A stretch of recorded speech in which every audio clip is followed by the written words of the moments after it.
When the universe cried, Deathworlders answered with power. The red warning lights flashed across the massive council chamber as Kate Wilson walked into the room.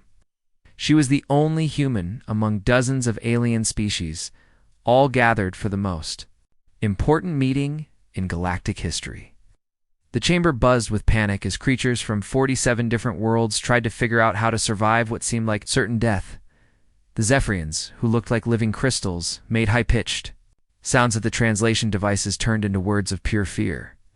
Next to them, the Luminari flickered like ghostly flames, their light bodies shifting through colors that meant despair in their language. These weren't primitive species. These were some of the most advanced civilizations in the galaxy, and they were all terrified. High Counselor Vexstar stood at the center of the chamber. He was tall and gray with tentacles instead of arms, and right now those tentacles were shaking. His voice boomed through the speakers as he delivered the worst news anyone had heard in 1,000 years. The Void Devourers have eaten the entire Kepler sector, he announced, his tentacles writhing like angry snakes. 7 worlds with billions of people living on them. All gone.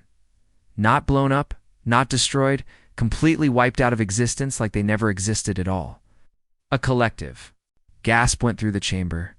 Kate had heard about the Void Devourers in the briefing files, but seeing the effect on these alien leaders made it real. These things weren't just weapons or armies, they were something far worse. The collective spokesperson stepped forward. The collective was a hive mind, millions of beings all connected as one consciousness. When they spoke, it sounded like a choir of voices all talking at once.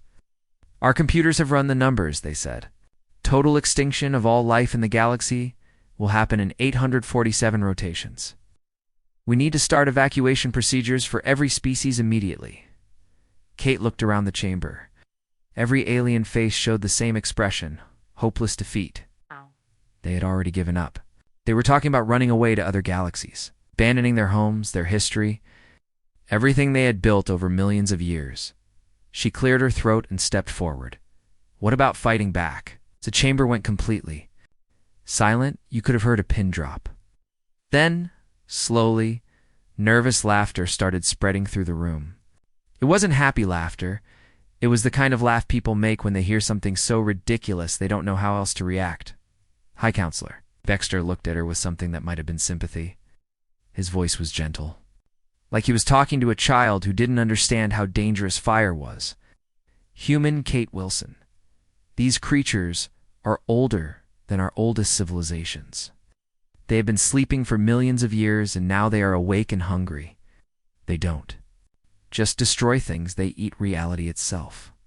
You cannot fight something that exists outside the normal rules of the universe. Kate smiled. It was a small smile, but something about it made several of the nearest aliens take a step back. There was something in that expression that they had never seen before, not fear, not desperation, but something that looked almost like excitement. With all due respect, sir, Kate said, her voice calm and steady, you've never seen what humans consider a fair response to being threatened. The aliens looked confused. They had read the files on humanity, of course. Earth was classified as a death world, a planet, so dangerous that most species couldn't survive there for more than a few days. But humans were still relatively new to the galactic community. Most species saw them as brave but primitive, tough, but not particularly advanced. What they didn't understand was that humans spent their entire evolutionary history dealing with extinctional-level threats. Ice ages, asteroid impacts, supervolcanoes, plagues. Earth had thrown everything it could at humanity, and humanity had not just survived, but thrived. They had learned to look at impossible odds, not as reasons to give up, but as problems to solve. Kate's smile grew a little wider as she thought about the fleets already mobilizing back home. The scientists working on weapons that other species would consider insane, the volunteers signing up to fight creatures that existed beyond. Normal space and time, Counselor, she said. I think it's time you learned why Earth breeds survivors. The heavy footsteps of Admiral Jack Thompson echoed through the metal corridors of the UES Defiant as he made his way to the bridge. Around him, the ship hummed with activity as crew members prepared for what might be the last battle humanity would ever fight. The holographic displays showed a terrifying sight, dark shapes moving through space, eating everything in their path like cosmic locusts. Commander Lisa Rodriguez stood at her station, her fingers dancing across the control panels as she monitored incoming data from across the fleet. Next to her, Colonel Mike Davis checked weapon systems with the methodical precision of someone who had spent years preparing for the impossible. Dr. Emily Carter, hunched over her research terminal, scrolling through data that would have given nightmares to most species in the galaxy. These weren't panicked humans running around screaming. They moved with the calm, focused intensity that had helped their species survive everything from saber-toothed tigers to nuclear war. While other civilizations were fleeing in terror, humans were doing what they always did when faced with extinction. They were getting ready to fight. Sir Rodriguez called out, not taking her eyes off the tactical display. The alien fleets are pulling back to what they call minimum safe distance. They're completely abandoning the outer colonies. Millions of people are being left behind. Thompson walked over to the main display and studied the retreating ships. Sleek vessels from dozens of advanced civilizations were racing away from the approaching threat as fast as their engines could carry them. These were species that had mastered faster-than-light travel, controlled entire star systems, and built technologies that seemed like magic to younger civilizations. They were running like scared children. Dr. Thompson said, turning to Carter, "What exactly are we dealing with here?" Dr. Carter pulled up her research files, and the main screen filled with complex diagrams and measurements that hurt to look at. "The Void Devourers exist partially outside our normal dimension," she explained, her voice steady despite the terrifying nature of what she was describing. "They feed on organized matter and energy, converting everything into pure chaos. Our conventional weapons, lasers, missiles, even nuclear warheads, they just pass right through them like they're not even there." Colonel Davis, who had been quietly listening, suddenly broke into a grin. It was the kind of smile that had made enemy generals nervous for centuries. "Conventional weapons," he repeated, chuckling. "Well, it's a good thing we humans have never been particularly conventional." Thompson nodded and walked over to the fleet communication system. He knew that across space, hundreds of human ships were waiting for his words. Captains, crew members, soldiers, and scientists, all of them volunteers, who had signed up to fight something that defied every law of physics they understood. He activated the communication array. His voice was broadcast to every human vessel. "In the fleet, all ships, this is Admiral Thompson. I know what you're all thinking right now. It's cosmic horrors from beyond reality, impossible odds, certain death. Sounds like a typical Tuesday for humanity, doesn't it?" Laughter crackled through the communication channels. Not the nervous laughter of the alien council, but the confident chuckle of people who had faced down every challenge their homeworld could throw at them and lived to tell the tale. "Remember," Thompson continued, "we're the species that looked at splitting atoms and thought, let's make it bigger and see what happens. We're the Deathworlders who survived ice ages by making better tools. We turned diseases into vaccines, turned lightning into electricity, and turned the vacuum of space into our highway system. Every extinction event our planet threw at us just made us stronger and more creative." On screens throughout the fleet, weapon systems that had never been tested in real combat began coming online. These weren't the clean, elegant technologies that other species preferred. These were human weapons, devices that took the fundamental forces of the universe and twisted them into shapes that theoretical physicists said should be impossible. Dr. Carter's team had spent months working on entropy, cannons, weapons that could accelerate the heat death of targeted areas. Colonel Davis had overseen the development of causality mines that could trap enemies in temporal loops. Engineer teams had figured out how to weaponize black holes, turn dying stars into guided missiles, and create ammunition that existed in multiple dimensions at once. Other species called these technologies insane, reckless, and theoretically impossible. Humans called them Tuesday's Project. Today, Thompson announced to his fleet, "We show the universe why Earth breeds survivors. We show them why a death world doesn't create victims. It creates the kind of people who look at cosmic horror and ask, is that all you've got? Across the human fleet, captains acknowledged the order. Weapons that violated several laws of physics powered up. Reality-bending ammunition was loaded into guns that shouldn't have been able to exist. And humanity prepared to do what it did best, turn impossible odds into just another problem too. Solve the Void Devourers were about to learn why you don't threaten a species that had spent millions of years learning how to fight back against extinction itself. Dr. Brian Walsh wiped the sweat from his forehead as he stared at the massive weapon in front of him. The entropy cannon looked like something that had been built in a mad scientist's laboratory, all twisted metal. Crackling energy and parts that seemed to bend reality around them. The air near it shimmered and warped, making it hard to look at directly. This wasn't just a weapon, it was humanity's attempt to turn the laws of physics into a tool of war around him. The research bay buzzed with frantic activity. His team of engineers and scientists worked with the desperate intensity of people who knew that failure meant the end of everything they had ever known. Sparks flew from welding torches as they made last-minute modifications to weapons that shouldn't have been able to exist, according to every physics textbook in the galaxy. Engineer Amy Foster stood at her monitoring station, her eyes glued too. Readouts that would have driven most alien scientists insane. The numbers dancing across her screens represented forces so dangerous that even thinking about them wrong could tear holes in reality. "Dr. Walsh," she called out, her voice tight. "With concern, the temporal feedback is still completely unstable. If we make even one small mistake with these calculations, we could accidentally age this entire sector of space into cosmic dust." Walsh looked at the readings and nodded grimly. What they were attempting had never been tried before: weaponizing time itself, turning the natural entropy of the universe into a guided missile. Other species had spent millions of years learning to work around these forces. Humans had spent 6 months figuring out how to turn them into weapons. "Then we don't make mistakes," Walsh replied, his fingers flying over the control panel as he initiated the final startup sequence. Remember the first rule of human engineering? If something is theoretically impossible, it just means we haven't found the right way to do it yet. The weapon hummed to life with a sound that seemed to come from everywhere and nowhere at once.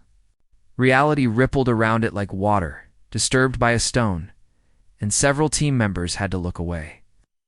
As their eyes started to water from trying to process what they were seeing, meanwhile, across the fleet, Captain Tom Hayes was leading his squadron through the most dangerous retrofit operation in human history. His ships were being fitted with reality distortion fields, technology that let them exist partially outside normal space-time. It was the kind of modification that should have taken years of careful planning and testing. They were doing it in hours, while enemy forces approached.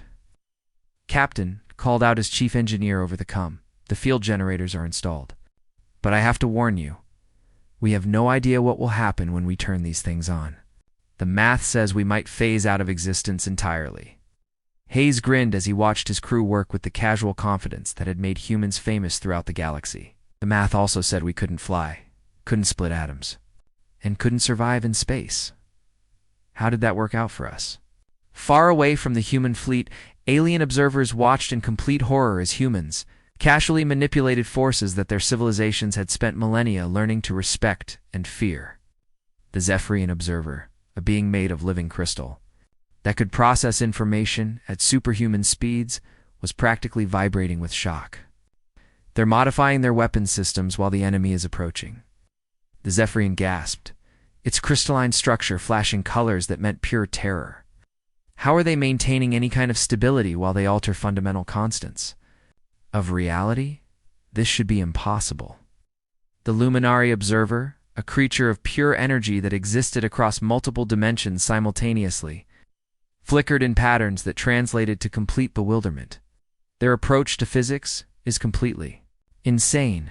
They're treating universal laws like suggestions rather than absolute truths. Ambassador Kate Wilson, monitoring the situation from the council ship, heard their comments and smiled grimly. She had grown up on Earth, where hurricanes, earthquakes, and volcanic eruptions were just part of daily life, where humanity had learned that the universe's rules were more like challenges to be overcome than boundaries to be respected. You want to know how we do it? She asked the alien observers. We learned physics on a world that was actively trying to kill us every single day. We didn't have the luxury of treating the laws of nature with reverence. We had to figure out how to bend them, break them, and make them work for us just to survive.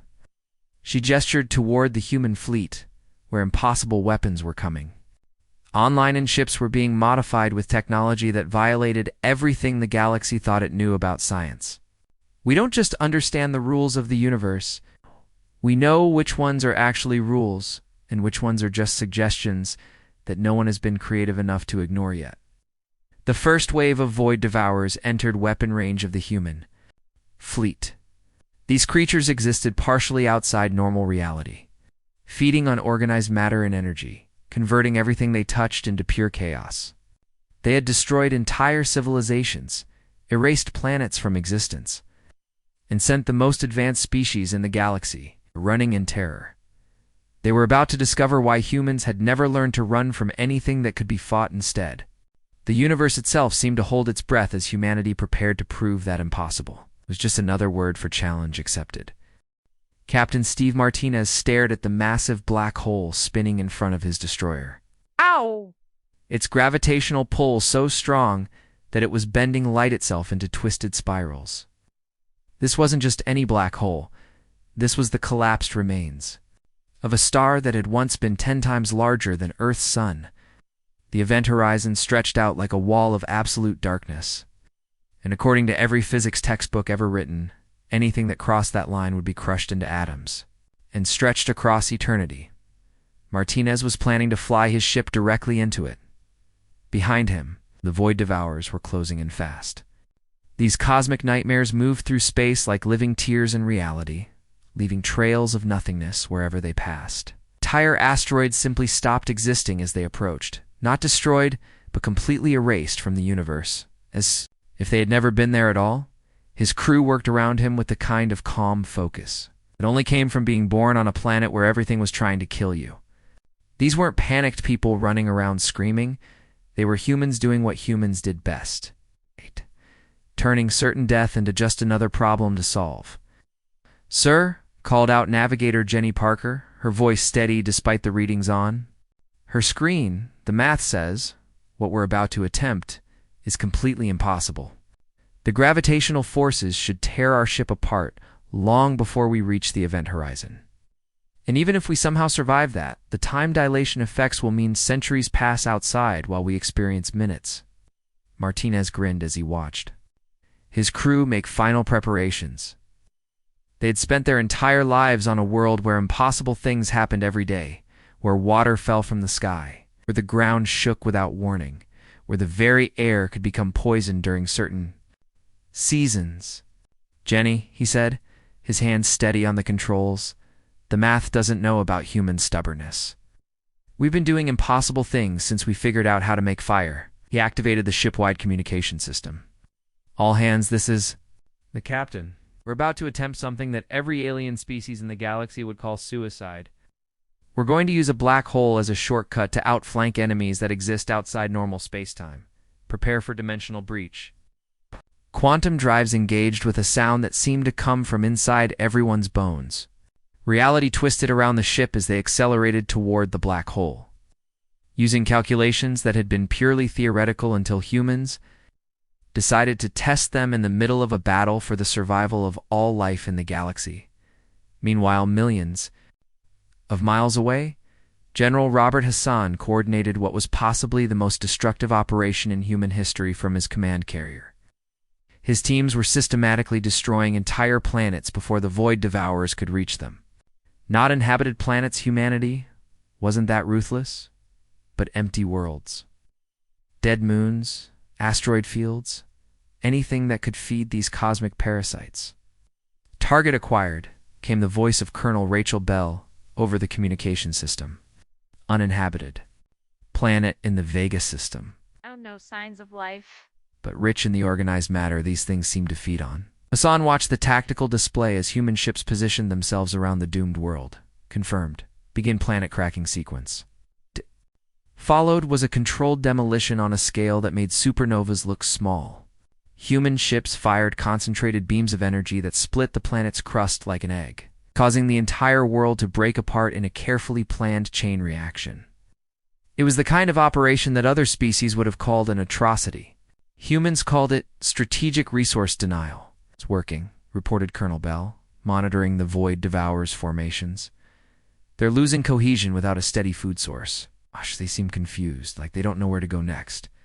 But the real masterstroke was happening 3-star systems away, where Dr. Brian Walsh and his team were putting the final touches on the most insane plan in human history.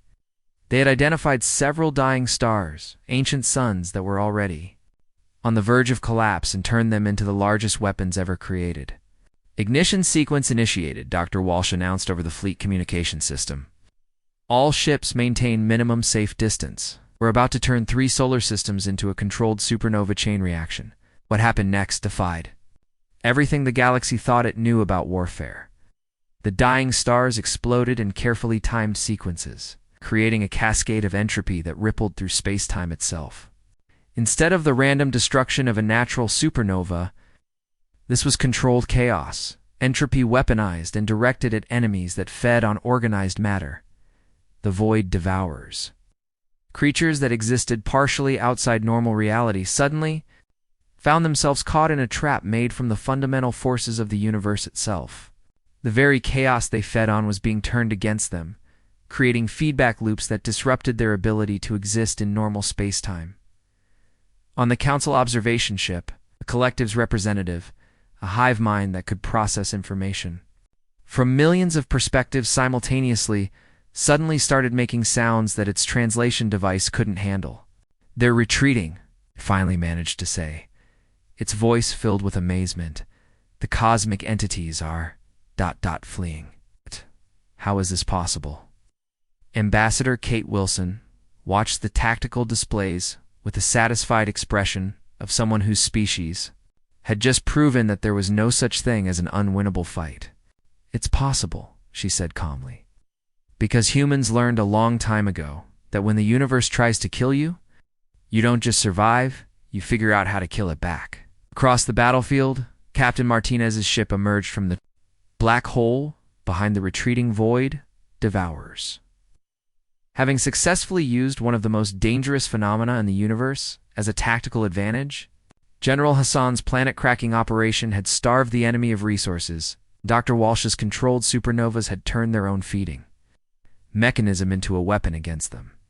The creatures that had terrorized the galaxy for eons were running away from a species that had only discovered faster-than-light travel 50 years ago. Deathworlders had just taught the universe a new lesson. Sometimes the best defense is an offense, so crazy that even cosmic horrors don't want to deal with it. The silence in the Galactic Council chamber was deafening. Where once there had been panic and desperation, there was something that most of these alien species had never experienced before: hope mixed with complete bewilderment. Bloating. Through space around them were the remnants of what had been considered the greatest threat the galaxy had ever faced: twisted metal, strange energy signatures, and chunks of matter that existed in impossible states drifted past the observation windows like cosmic confetti.